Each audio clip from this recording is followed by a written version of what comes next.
Welcome everyone to my channel, and this is the very first video. So I was deciding to make a little introduction video, but I just decided why not just have it into this over here. So basically the point of this channel is to have everything music. So I'm going to be talking about some topics with music.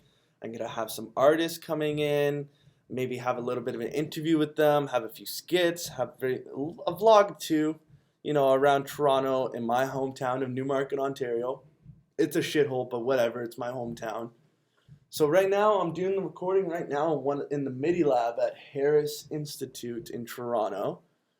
This weekend I just went to see the Toronto FC play Seattle Sounders for the MLS Cup final, and oh my god, was an amazing experience. Even though Toronto lost, it was great to be there. I mean, Seattle's got the greatest, one of the greatest, because I think TFC has a better fan base. But your fans are amazing, Seattle, and you guys really deserve to win the cup. That's enough about soccer. So today my first video is going to be about Donald Trump and what does it mean for touring artists coming into the United States. So this video is going to be as unbiased as possible. I'm not trying to get politics too much into it, just so much the music side of it and what does it mean for Canadian artists. It's going to be talking a lot about visas too, how to get visas, how much are visas, so let's get right into it. So, first thing first, how to get into the United States if you're a Canadian artist. If you're going to the United States and you're just going to be doing some free shows, maybe some recording, you'll need a letter of proof about that. You'll need your passport too, of course, but if you're going to be doing that stuff, you do not need a working visa. It's only if you're going to be making money in the United States through paid shows or even merchandise. Even if you're making a penny, you got to be getting a visa. So there's three different kind of visas. So there's a Part 1 visa if you have international recognition. Part 2 visa for artists that are starting to emerge, which is going to be most of the people are going to be doing Part 2 visas. Part 3 visas, which is for solo or group artists that are doing more traditional kind of music, so folk music coming from their home country, or hometown, and these three are for only 1 year. The last visa is an O1 visa, so these are for people that are in the backup band, support crew, even roadies and all this stuff, and these can last for 3 years. So if you're going to be going through the United States, there's two different ways you can do it. You can do it through the union or without the union.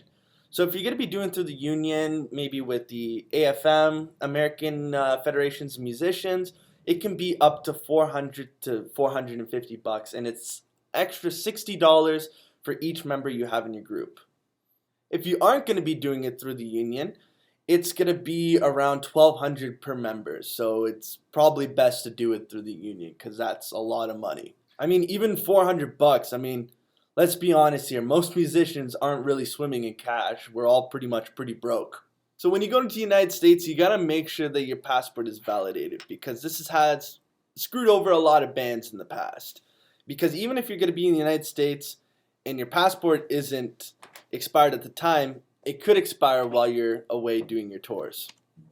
Make sure you have a list of all the gear that you have, and also make sure that you have a list of merch and all these things, and also proof of the shows that you're going to be playing at. Even letters from people if you're going to even be doing some recording, letters from the recording stations that you're going to be working at. I highly do not recommend this, but if you're going to be going to the United States without a visa, this is what you should do. The reason that I do not recommend this is because if you get caught, you can be banned from the United States for 5 years, 7 years. It really just depends, and let's be honest, that's like half of your musician career right there.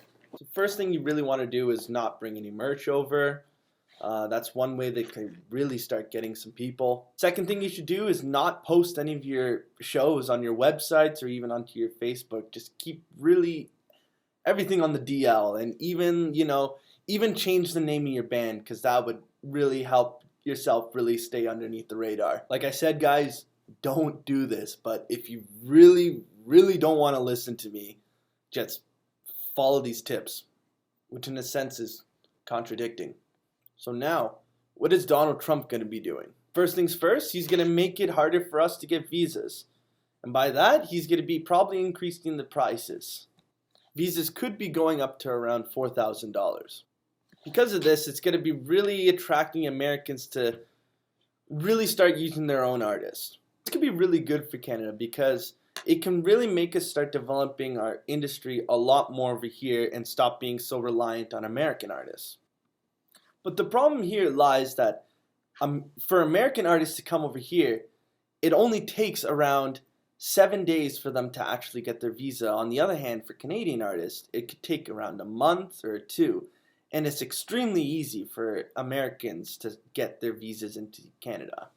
In a sense, it's really ironic because how is that free trade? Why is it so easy for one country to bring their artists over here, but so hard for one country to bring their artists to the other country?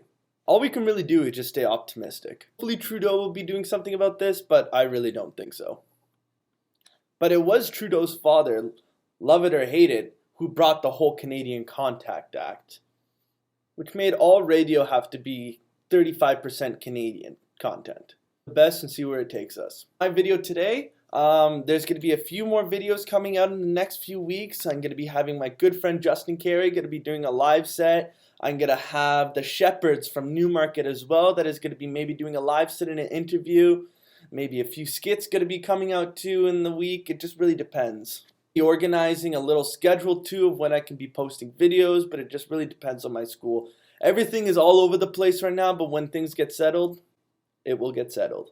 Thanks for watching the video. I hope you enjoyed. Peace.